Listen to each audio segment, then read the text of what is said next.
Hi, so in this video we're going to talk to you about planting your spring, your summer, and your fall garden.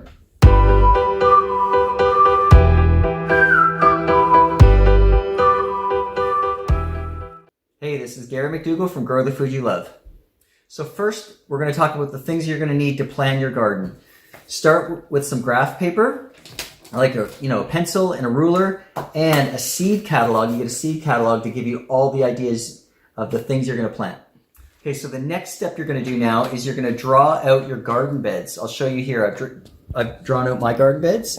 Get the graph paper, and each little square counts as 1 foot. And I know that our beds are 13 feet long by 4 feet wide. And we have 1, 2, 3, 4, 5 of those beds. And then we have asparagus, and then we have a 6th bed here. So draw out your beds on the graph paper, leaving a little bit of space for your walkways. Grab your seed catalog. I've got our old one from 2015. I love using this. I've got lots of notes. I've marked it up so I continue to use it because it helps me remember a lot of things. And what you do is you just start at the top and you start writing them down. You write down the things that you're going to plant and start from seed. And how you want to separate them is I've made on the top, I've made a list of spring and fall things we're going to plant. And on the bottom, I'm going to write down the summer things. And I've already started doing here. I've already started writing some things in. So I'll show you how I write them out to give you some tips to make it easier to plan your garden. Okay, so I'm going to give you an example of how we do this. I'm going to go down the list and I see amaranth. I'm not going to grow that. Artichokes, not going to grow it. Arugula, I'm going to grow. So I write that here on the top in my spring because we're going to start arugula from seed in the spring. Asparagus, if you haven't done asparagus, it's a perennial. I highly recommend it, but we did it from crowns. We have that already on our beds here. Asparagus. Broad beans, I don't like. A lot of people like to grow broad beans. I don't grow them. I don't grow soy either, but I grow bush beans. So we put that down here in the summer.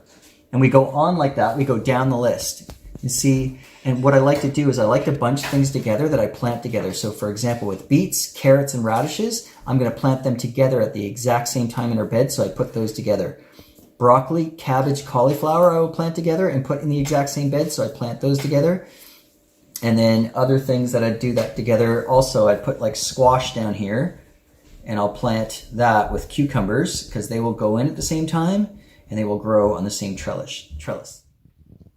So now looking at your map, look down at your map, and the first thing I do, or the first thing we did, turn it a bit, please. The first thing we did was we put our fruit on here first. So we did this years ago. This is how we started. We put our raspberries around the perimeter here. We put our blueberries around the perimeter here up against the fence. And then we had our trees put in. We had a cherry tree here. And in other parts of the yard, we have like a fig here and we have a pear up against the house here. The next step is to place your vegetables on your garden bed. So we go to the top of our list and we see that arugula, lettuce, spinach, and romaine, those are greens that we really love to grow. We plant those together. We'll start those from seed in February. They'll go out into the garden about 6 weeks after that. So February, March, April 1st. And we have a place here where we like to put our greens.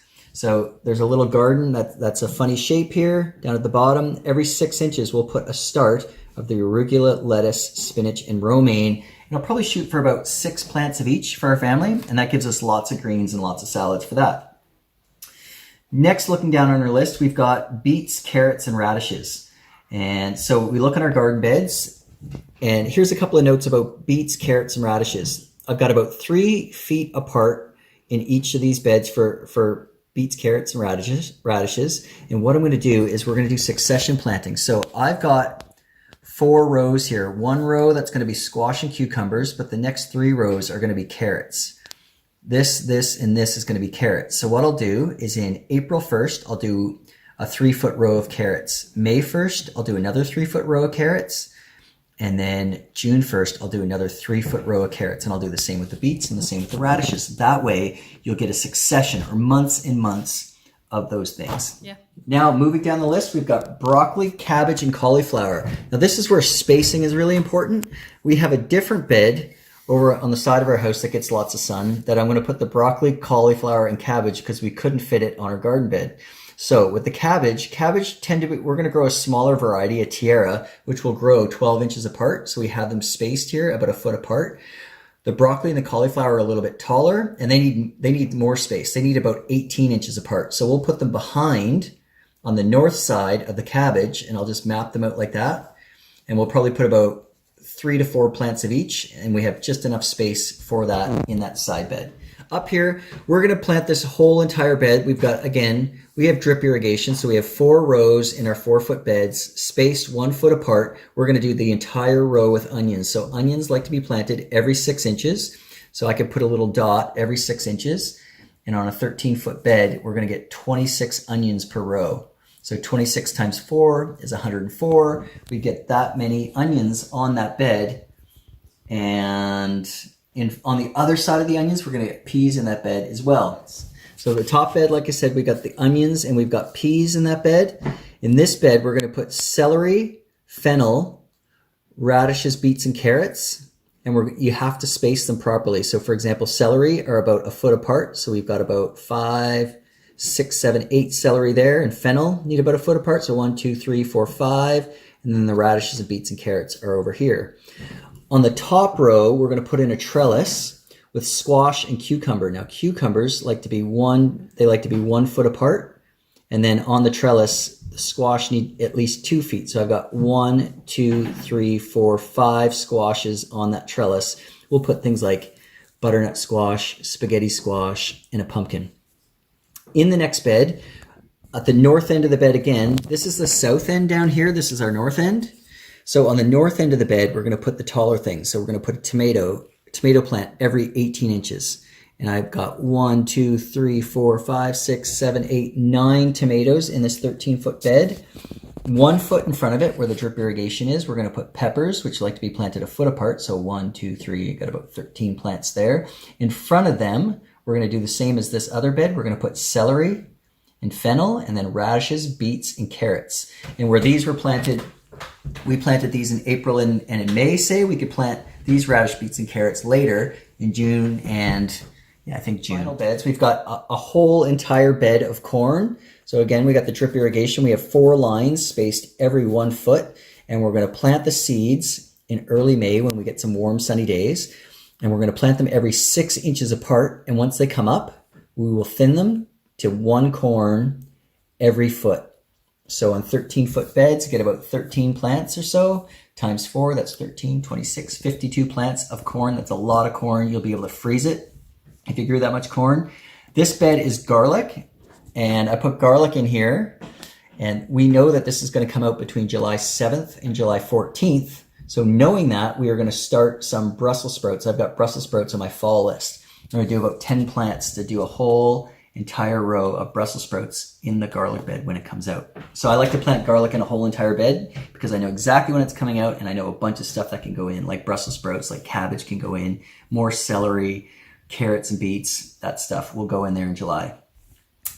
This bed, we've got asparagus. I don't know if you have asparagus planted. I highly recommend it. It's a perennial. It takes about 3 years to produce, but now we'll be in year 7 next year, and we're starting to get lots of asparagus. So I highly recommend that. The cool thing is it finishes usually in June.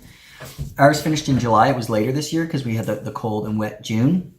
But we can plant beans right in front of it, say in early May. And by the time the beans start coming up in front of it, the asparagus is finishing. So you can make a really good use of space there. Last year we grew our squash and stuff in front of our asparagus, but we like to rotate. So we're putting in beans in there. So that's a lot of information, you guys. Just follow the steps. Again, let's go over the steps. Get the graph paper, write out your beds, write out the things you want to plant, and then we'll start planting the things in the beds, and you can plan for them. One other note I'd like to say on top of that is try to find, if you have some areas that are shadier in your garden, put greens like lettuces and cabbages and stuff in those areas. If you have sunnier spots, put really warm, hot weather loving plants like corn, tomatoes, peppers. Garlic really likes hot. Squash, cucumbers really like the heat. To get your garden pumping and super, you get your big harvest and get lots of production. If you want to learn more about that, join our Facebook group, Grow the Food You Love. We're going to be doing something like this in our membership. We have a garden membership where we're going to answer all the people's questions to walk people through so that they're going to start their garden, they're going to get big harvests.